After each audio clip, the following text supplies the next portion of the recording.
senhor Luiz Inácio da Silva, vou chamá-lo de ex-presidente. O senhor prefere como? Pode ser ex-presidente? Doutor, se puder falar um pouquinho mais alto, para mim seria bom. Tá. Posso chamá-lo de ex-presidente? Pode. Tá. Então o senhor sabe do que está sendo acusado nesse processo, Não. né? Não sabe? Não sei, gostaria de pedir se a senhora pudesse me explicar qual é a acusação. Tá. O senhor tem dois conjuntos de acusação. A primeira parte da acusação diz respeito à corrupção, que o senhor teria recebido vantagens indevidas da Odebrecht e da OAS relacionadas aos contratos que eles têm com a Petrobras.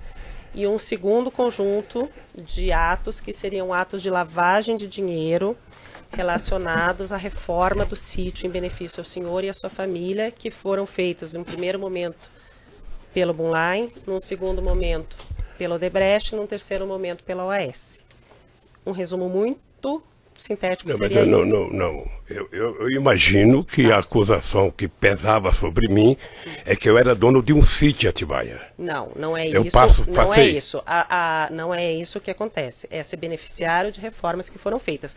A acusação passa pela relação do senhor ser dono do sítio, mas a acusação imputada é do senhor ser beneficiário das reformas que foram feitas por essas três pessoas que eu lhe falei.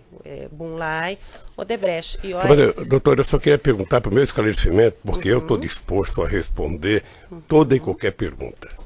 Eu sou dono do sítio ou não? Isso o senhor que tem que responder, não eu, doutor, e eu não estou sendo interrogada nesse momento. Quem tem que responder é quem me acusou. Doutor, e assim, senhor ex-presidente, esse é um interrogatório, e se o senhor começar nesse tom comigo, a gente vai ter problema.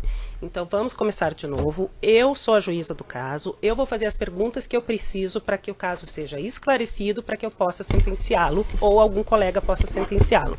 Então, num primeiro momento, eu quero dizer que o senhor tem todo o direito de ficar em silêncio, mas nesse momento eu conduzo o ato. Mas, doutor, pela ordem, meritíssimo juíza.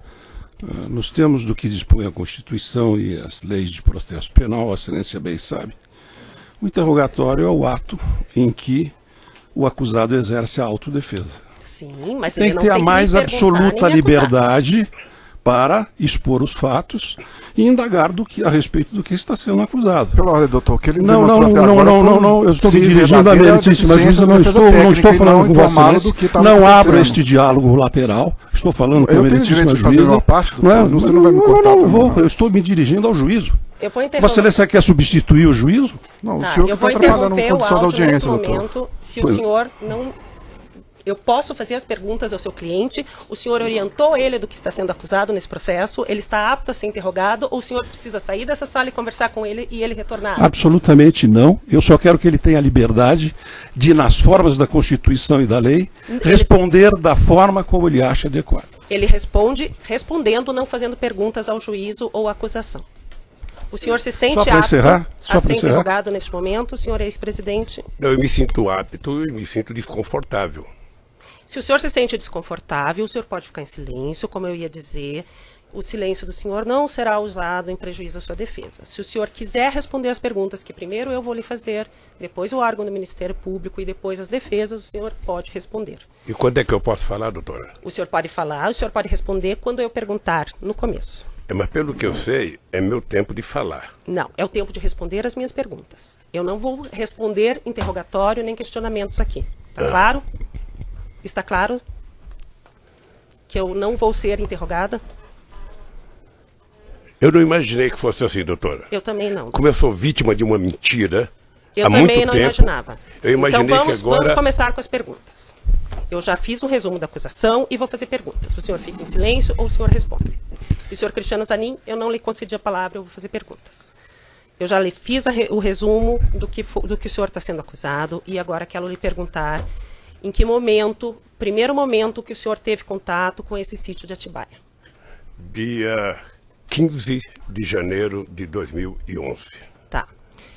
O senhor teve contato com esse sítio de Atibaia no 15 de janeiro de 2011, como? Eu tinha deixado a presidência da República, eu estava de férias, e quando foi no dia 12 de janeiro, me falaram que o Jacob Ittat tinha comprado um sítio, que se eu queria passar um final de semana lá. Eu subi do Guarujá no dia 15 e fui ao sítio do Jacobitá, que na verdade era do filho de Jacobitá. Tá. Foi-lhe informado por quem? O Jacote falou? A dona Marisa? Não, quem falou foi um filho meu por causa de uma briga minha com a dona Marisa. Tá. Daí o senhor foi nesse sítio com quem nesse primeiro dia 15 de janeiro? Eu fui com o meu pessoal da segurança. Tá. O senhor e estava o Fernando, o Jacó. O senhor foi passar um final de semana. Eu não sei se foi no final de semana ou um domingo, não lembro bem. Tá. Quando o senhor chegou lá, o senhor soube que o sítio era do Jacó, já de cara, que era do Fernando? Soube tá. Que era... Segundo... Na verdade, eu soube que o Jacobitá tinha doado ao filho dele o dinheiro da poupança dele, o dinheiro sei lá de onde, ou seja, para que o filho pudesse adquirir o sítio. Tá. O senhor passou a frequentar o sítio a partir de então? Passei a frequentar o sítio em 2011, alguns finais de semana, junto com o Jacobitá, junto com o Fernando. Tá. Chegou um momento que o senhor chegou a ficar hospedado lá, porque quando houve a busca e apreensão foram encontrados vários objetos pessoais do senhor e da dona... Eu ficava hospedado de final de semana lá. Então, o senhor ia final de semana, mas com mais frequência a partir de um certo momento ou desde 2011? Eu não lembro. Eu acho que 2011 até 27 de outubro eu ia sempre com o Jacobitá, porque nós fazíamos lá, jogávamos buraco, jogávamos mexe-mexe, e o Jacó tinha na nossa companhia, sabe, naquele instante eu acho que era uma relação quase que de irmã. Porque eu conheci o Jacó desde 1975, nós fundamos o PT junto, fomos dirigente sindical junto, fundamos a CUT junto, fizemos as greves junto, fomos candidatos juntos, sabe? O Jacobitá, depois de um certo tempo, passou a ter em mim, sabe, quase que a única pessoa em que ele passava final de semana. É que a partir de um certo momento, pelo que consta dos autos e pelo que foi encontrado na busca e apreensão realizada no sítio, a família Bittar deixou de frequentar com tanta frequência, o senhor e a sua família começaram a frequentar mais. Isso chegou a acontecer? Veja, a família Bittar, o Fernando Bittar, em função de ter um filho de 12 anos que preferia ir para o shopping do que para o sítio, não ia, mas o Jacó ia constantemente para o sítio. E o problema do Jacó é que ele estava com mal de Parkinson e estava cada vez mais ficando com problema. Mas ele foi muito tempo. Frequentava junto com o senhor e quem deixou de frequentar um pouco mais fui eu por causa do câncer. Depois do dia 27 de outubro, eu tive 2011, 2012, o tempo inteiro, menos possibilidade de ir, e às vezes ia e voltava no mesmo dia por causa da doença. Tá. E o Fernando falou até que o senhor ia na época do tratamento e ficava hospedado de vez em quando, né? Eu ia, mas não ia para dormir porque eu tinha problema de... Tá. De debilidade. Tá. E aí, depois de um tempo, quando foi feita a busca e apreensão, então o senhor disse que o Jacó ainda frequentava, o Fernando menos por causa do filho adolescente, mas o senhor que ocupava o quarto principal. Quando me dava, eu ocupava. Mas tinha os objetos pessoais estavam lá. E isso era uma deferência que eu recebia tanto lá na chácara, quanto eu recebia no Palácio da Rainha da Inglaterra, no Palácio da Rainha da Suécia, em vários lugares que eu frequentei, inclusive no Kremlin, sabe? Eu tive o prazer de ser convidado a dormir no Kremlin. Eu não sei o que o Ministério Público viu de absurdo isso. Quando foi narrado aqui por várias testemunhas e por alguns réus, o senhor Fernando Bittar comprou o sítio, foi feito a escritura, ele e o Jonas Suassuna. O senhor sabia que foi feito uma escritura, eles negociaram, uma parte do terreno ficaria com o Jonas, outra parte com o senhor Fernando Bittar? Eu não tinha interesse e nem por que saber disso. Tá. O que eu sabia era que o terreno era um todo e que o Fernando Bittar não podia comprar todo o terreno, ele comprou uma parte e o Jonas Suassuna comprou a outra parte. É isso que eu sabia. Mas o senhor sabia quando? Quando que o senhor ficou sabendo disso? Depois de algum tempo que estava lá. O senhor já estava usando o sítio? Já estava frequentando, quer dizer, o sítio? Já. Tá. O senhor soube que as primeiras reformas foram feitas no sítio uma parte pelo senhor Fernando para usar e outra parte a pedido da dona Marisa? Eu nunca... Veja, eu tenho muita dúvida se a dona Marisa pediu para fazer a reforma. Tenho muita dúvida. Como ela não está aqui para se explicar, eu fico com a minha dúvida. Eu, sinceramente... O senhor Bunlai e o senhor Aurélio, que foram ouvidos essa semana, relataram que eles foram junto com dona Marisa. Agora ficou fácil citar o nome da dona Marisa porque ela morreu. Então agora... É muito fácil então, dizer. O senhor não acredita que o senhor Bunlai eu sinceramente não acredito porque não ao senhor Aurélio, o senhor Bunlai, eu não acredito porque não acredito que a dona Marisa tivesse efetivamente relação para pedir para uma empresa fazer obras. E também porque não era dela. Então o senhor acha que o senhor Bunlai, quando fala que foi fazer visita junto com a dona Marisa e com o senhor Aurélio, e o senhor Aurélio também confirma essa visita antes das reformas, o senhor acha que eles estão mentindo? Eu não estou dizendo que eles estão mentindo, eu estou dizendo que eu não acredito que a dona Marisa fosse pedir. Então por que ela teria ido visitar esse sítio com o Fernando, com o Bunlai e com o senhor sabe? Eu sei porque as pessoas, na verdade, quando compraram o sítio, tomaram uma decisão de que o Lula não poderia saber de nada, que o Lula era contra qualquer ideia, sabe, de comprar qualquer coisa pedindo para ele guardar arquivo, porque eu era contra. No meu mandato presidencial eu era contra. Primeiro discutir instituto, discutir acervo, antes que eu deixasse a presidenta da República no dia 31 de dezembro de 2010. Sabe? Então, os companheiros também não tinham que me dar explicação. Então, mas eles fizeram... O senhor não soube e duvida que a dona Marisa tenha falado com o senhor Bunlai pedindo para reformar alguma coisa no sítio? Eu sinceramente duvido. Eu sinceramente duvido. O senhor soube que as primeiras pessoas que fizeram a obra, o senhor Ignes, as primeiras pessoas que estavam lá foram retiradas a pedido da senhora Marisa, do senhor Fernando, do senhor Aurélio? O que eu sei das reformas, na verdade, foi depois da imprensa. A senhora sabe do contato que dona Marisa tinha com pessoas da Odebrecht, com a direção da Odebrecht, para ter pedido para a Odebrecht assumir essa reforma? É isso que eu estou tentando dizer. A Marisa não tinha, no meu conhecimento, nenhuma relação com a Odebrecht. Mas nem em eventos sociais ela não tinha contato com o senhor Emílio, com o senhor Marcelo? Ela participou de jantares, de eventos sociais com o senhor Emílio, obviamente que pode ter encontrado num evento qualquer, sabe, público com essas pessoas, porque ia muitos empresários. Mas ter liberdade para falar com uma pessoa e pedir, eu sinceramente acho que quem citou isso está tentando encontrar uma solução cômoda para uma pessoa que já está morta. As pessoas que relataram esse fato, também o senhor acredita que estão mentindo, que dona Marisa não vou dizer, não estou utilizando a palavra mentindo. Eu só estou dizendo que não acredito que a dona Marisa tenha pedido.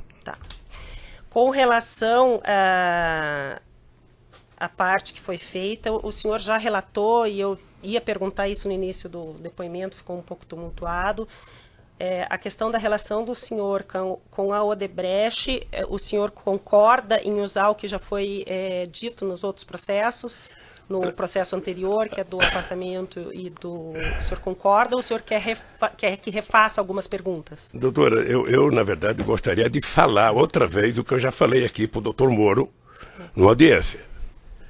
Já falei, ou seja, o primeiro processo que eu fui vítima aqui é uma farsa, uma mentira do Ministério Público com PowerPoint. A segunda é outra farsa, sabe? E eu tô pagando esse preço. Eu vou pagar porque eu sou um homem que crê em Deus, creio na justiça e um dia a verdade vai prevalecer. O que está acontecendo? Então o senhor quer que eu refaça as perguntas relativas ao... aproximação que a diretoria da Odebrecht tinha com o senhor. É isso para o senhor poder falar de novo? Pode fazer. Então, consta que o senhor Emílio Odebrecht foi ouvido nessa ação penal, que ele tinha, antes mesmo do senhor assumir o primeiro governo, contatos em razão da empresa dele ser uma grande empreiteira, em especial pelo compromisso que o senhor teria assumido com relação à política da petroquímica, da Braskem, que seria interesse da Odebrecht. E que várias vezes ele conversou com o senhor, várias vezes houve a sugestão pelos dirigentes de Petrobras para que fosse reestatizado essa parte, esse setor da economia, e que ele sempre foi conversar com o senhor e o senhor sempre garantiu a continuidade da empresa dele nesse sentido. O senhor confirma essas conversas com o senhor Emílio, essa questão, doutora, da Braskem? Eu talvez tenha sido, na história do Brasil, o presidente que mais conversou com empresários. Talvez o único presidente da República eleito com programas em cada eleição que eu disputava. E esse programa de governo era feito ouvindo desde os mais simples trabalhadores aos mais importantes empresários, passando pela Febraban, representando o sistema financeiro, passando pelo sucro alcooleiro, passando pela indústria de óleo e gás. Eu, quando construía um programa de governo, eu construí um programa de governo para o Brasil e não para mim. E o Emílio Odebrecht e outros empresários participaram muito de discussão, sabe, sobre o futuro do Brasil, sobre a construção. E eu tinha um pensamento sobre a indústria petroquímica. Porque a Petrobras, diferentemente do que algumas pessoas falam, não é uma empresa estatal. A Petrobras é uma empresa, sabe, pública de economia mista, com ações na Bolsa de Nova York e com acionistas minoritários. E eu não tinha nenhum interesse que fosse estatizado qualquer coisa. Eu tinha interesse que tudo fosse transformado, sabe, numa atividade de empresas públicas e que deveria participar Petrobras, empresas privadas, Banco do Brasil, empresas privadas, tudo. Eu achava que tinha que ser uma mistura da atividade econômica para a gente fazer esse país voltar a crescer. Mas como o ideal era tentar mostrar que a empresa Petrobras era pública e que o Lula mandava na Petrobras, sabe, se criou um monstrengo de dizer... Mas eu nem perguntei da Petrobras, eu perguntei especificamente das conversas que o senhor Emílio disse que teve com o senhor a respeito do medo que ele tinha que a petroquímica Braskem fosse estatizada. Eu tive com ele e com todos os empresários brasileiros, inclusive todos eles participavam do Fórum Econômico, do Conselho Econômico e Social que eu criei, onde participavam os maiores empresários do Brasil, e nós discutíamos desde política tributária, a política social, a política de investimento, a política externa.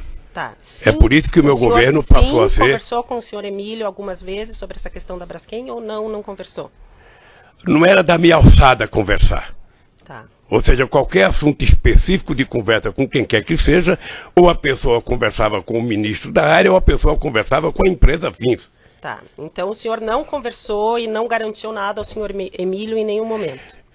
Veja, primeiro eu poderia garantir qual era a intenção do governo. E a intenção do governo era ter o Brasil como um país, sabe, de uma indústria química poderosa. O Brasil é um país de 200 milhões de habitantes, o Brasil compra até bacia de lavar os pés, importa porque não tinha uma indústria química forte. Eu era favorável e defendia que o Brasil tivesse uma indústria petroquímica muito forte. E a Braskem... Eu só queria que o senhor respondesse sim, não. É porque não é só assim, doutora. Lamentavelmente não é só assim, sim ou não. A defesa gostaria de ter a palavra. Eu acabei de dizer que eu conversei muito com a Braskem. Mas especificamente sobre esse assunto, o senhor conversou ou não conversou? Devo ter conversado na discussão do programa do governo. E o senhor garantiu alguma posição para o senhor Emílio? É possível garantir. Tá. É possível garantir que o governo brasileiro ia ser um governo democrático, plural, e que as empresas iriam ter o direito de participar das coisas feitas no governo. Tá. Com relação aos diretores da Petrobras, já foi feita a pergunta, mas como o senhor quer de novo falar sobre o assunto, volto a perguntar. Qual a participação? O senhor escolheu os presidentes da Petrobras que foram presidentes durante os seus 2 mandatos? Essa é uma das grandes mentiras. Se o Ministério Público tivesse tido interesse, ele teria percebido que antes do Lula virar presidente da República, quem escolhia os diretores da Petrobras era exatamente o presidente da República do Brasil. E que para evitar que o Lula fizesse isso, aí já vem a maldade política, teve um decreto-lei estabelecido em 2002, sabe, tirando da presidenta da República o direito de indicar. Tá? Então, quem passou a ser o indicador era efetivamente o Conselho de Administração da Petrobras, que era plural, que tinha empresários privados, grandes, pequenos, sabe, médio, que tinha acionista minoritário. Qual era o papel do presidente da República? Eu não sei se as pessoas estão acompanhando a montagem do governo agora atual. Né? Quem é que está sendo colocado? Dá essa impressão de que não tem ninguém político. mas com raríssimas exceções, todo mundo ali é político. Então o que eu fazia? Eu fui eleito com uma base que me apoiou na campanha. Eu designei, sabe, o ministro-chefe da Casa Civil, que é o responsável por isso, particular com os líderes dos partidos que me apoiavam, a montagem do segundo escalão do governo, porque eu tinha indicado o primeiro escalão. Tá, no caso era o senhor José Dirceu. Como é que funciona? Como é que funciona? Se reúne as lideranças dos partidos, os líderes de cada bancada, sei lá se o presidente do partido, porque eu não participo, e eles indicam um nome para que o presidente da República coloque à disposição, primeiro do gabinete, manda para a Casa Civil, que vai para o gabinete institucional. O gabinete institucional faz uma investigação, sabe, se tem prontuário, se tem denúncia, se tem qualquer coisa que não signifique boa conduta. Quando isso chega, devolve-se à presidência da República, o presidente da República encaminha isso ao Conselho da Petrobras. E o Conselho da Petrobras é quem tem autonomia e autoridade, segundo o decreto, de indicar as pessoas. Quando as pessoas foram indicadas, eu disse no depoimento, já no depoimento, não houve uma denúncia, sabe, nem da imprensa, nem da Polícia Federal, nem do Ministério Público, nem do Sindicato de Trabalhadores, nem dos funcionários, ou seja, eles foram aprovados, inclusive, em depoimento de pessoas do Conselho por unanimidade. Tá. Então, o senhor fez indicações com base em orientações da base partidária que lhe dava Excelência sustento. Pela ordem, É isso? Excelência, pela ordem, não foi dito. Foi dito que a indicação era feita pelo Conselho. Foi isso que o depoente acabou de afirmar. Mas não foi a presidência que falou para o Eu Conselho enviei o nome. Ele enviou o nome. Encaminhamento. A gente não fala. Encaminhamento da presidência. A gente não interfere no Conselho. Tá. Mas o senhor encaminhava 10 nomes para eles escolherem ou o senhor encaminhava um nome e eles aprovavam ou reprovavam? Não, mas você indicava o nome que tinha vindo para você indicar. Tá. Eu não inventava então nome. Então é isso que eu estou falando. O senhor recebia o nome da sua base de apoio, mas o senhor está falando inclusive da presidência? O Dutra, Gabriele, era base de apoio? O presidente foi da indicação minha, o presidente da Petrobras. Tá. Tanto o Zé Eduardo Dutra quanto o Zé Eduardo, o Zé Sérgio Gabriele. Tá, isso foi... O senhor passou o nome, então, ou indicou o nome para o Conselho da Petrobras, o Conselho aprovou. É isso? E até então não tinha nenhum indicativo que nenhuma dessas pessoas tinha qualquer problema. Nenhuma. E eram todos concursados de mais de 30 anos de empresa. De empresa, tá. A mesma coisa ocorria com as diretorias. A mesma coisa que a diretoria. Mas o senhor sabia, até então, que cada diretoria era indicada por um partido? Era indicado por um conjunto de forças políticas que tinha me ajudado a ganhar, como é hoje. Tá, não estou falando que isso é errado, mas o senhor sabia, então, que, por exemplo, o Paulo Roberto Costa era indicação do PP, sabia que o Cerveró e depois o Zelada era do PMDB. Do PP e de outras forças políticas. Isso já está no meu depoimento. Tá. O senhor pediu para falar de novo. É que ele falou forças políticas, Excelência, não um partido. Mas eu estou perguntando do partido, por isso que eu estou perguntando. Ele sabia que tem era várias partido... forças políticas que indicam. Tá, não era PP, PMDB e PP exatamente como ficou... é hoje. Tá. O senhor... Então, com essas forças políticas, lhe indicaram o nome do Paulo Roberto Costa, lhe indicaram o nome do Cerveró, lhe indicaram o nome do... Me deu até... Do Duque. Do Duque. E o senhor encaminhou para o Conselho e eles aprovaram. É isso. Sei mesmo. Houve algum pedido de políticos para o senhor trocar diretores da Petrobras? Não. O senhor nunca recebeu pedido de político dizendo assim, esse diretor está me dando problema, a gente precisa, o nosso partido está tendo problema com esse. O senhor nunca recebeu? Nunca. O senhor foi repassado pelo chefe da Casa Civil na época, ou no segundo momento pela senhora Dilma, alguma informação de que algum diretor estava dando problema com a sua base de apoio? Não. Aquele fato narrado aqui na denúncia de que houve, antes da indicação do Paulo Roberto Costa para a diretoria da Petrobras, uma obstrução na Câmara dos Deputados. O senhor tomou conhecimento, sabe falar alguma coisa a respeito, ou quer repetir alguma coisa a respeito disso? Deixa eu dizer uma coisa, doutora, é que a pessoa que contou esse fato não merece da minha parte, meio centímetro de respeito. Porque se tivesse acontecido um bloqueio de votação na Câmara, o governo tinha um coordenador político, que era ministro, que mantinha relação com a Câmara. Esse coordenador político tinha contato com todos os líderes partidários. Além disso, o governo tinha, naquela ocasião, a presidência da Câmara. Além disso, o presidente tem o líder do governo dentro do Congresso Nacional. É muito sistemático que eu nunca tenha ouvido falar de que houve obstrução para aprovar o nome.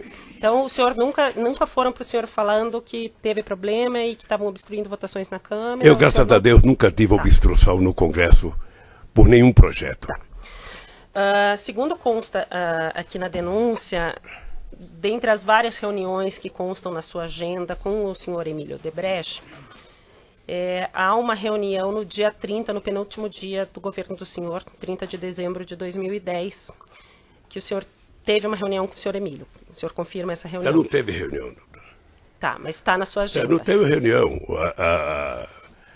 Fui eu que contei que houve uma conversa. O Emílio pediu para ir ao Palácio para que ele pudesse apresentar o Marcelo à presidenta Dilma. Foi isso. Eu estava na Bahia, regressei da Bahia, que eu estava inaugurando um programa votacional, e o Emílio esteve no Palácio por volta de 5 horas, quase, já era final, já era véspera da posse da Dilma, tinha poucos minutos para qualquer contato político. A conversa foi muito rápida, sabe? Mas não foi uma reunião em que você senta numa mesa e conversa e discuta até um assunto. Dentre os documentos juntados no processo pela defesa entregues ao Ministério Público pela defesa dos executivos da Odebrecht, consta uma pauta que o senhor Marcelo teria passado ao pai de assuntos a serem tratados com o senhor. Isso já foi te perguntado, né? Já foi perguntado para o senhor antes, mas dentre os assuntos estava sítio 15/1, que é a data que o senhor disse que conheceu o sítio, né? Coincidentemente, a data que o senhor disse que conheceu o sítio estava nesse e-mail que o senhor Marcelo mandou para o pai para conversar com o senhor nesse dia 30. O senhor Emílio, ouvido aqui em juízo, diz que mencionou ao senhor, ao final da reunião, que o sítio estaria pronto no dia 15 e que o senhor não esboçou nenhuma reação. O senhor... Porque eu não sabia, doutora. Tá, mas o senhor se recorda do senhor Emílio ter falado? Eu na verdade, não lembro. Eu vi o Emílio no depoimento, vi até pela televisão, o Emílio dizendo, dando um sorrisinho sarcástico, de que, olha, eu até lembrei e falei com o presidente, o sítio está pronto, ele não me respondeu nada, eu pressupõe que ele conhecia. Tá. Ele poderia ter pressuposto que eu não conhecia. Tá. Porque se eu conhecesse, eu ia dar um abraço dele, obrigado, doutor Emílio, que maravilha que o senhor fez. Tá. Então, o senhor não se recorda disso? Eu não me recordo dele ter falado. E também, se tivesse falado, para mim não significava nada, porque eu até então era analfabeto de sítio. Tá. Segundo os dados... Quantos minutos que está? 28? Ainda dá mais um pouquinho. Segundo os dados do processo, a Odebrecht fez uma reforma no sítio em que teria gasto R$700 mil. Ninguém, naquela época, nem comentou com o senhor a respeito dessa reforma? Não? Não, porque quando eu conheci o sítio, ou seja, o sítio já não tinha reforma, o sítio estava pronto. Tá. Os executivos da Odebrecht, o senhor Alexandrino e outras pessoas falaram que existia na época uma conta junto com o PT de propinas que eram recolhidas nos contratos públicos celebrados da empreiteira com o governo, ou estatais, ou direto.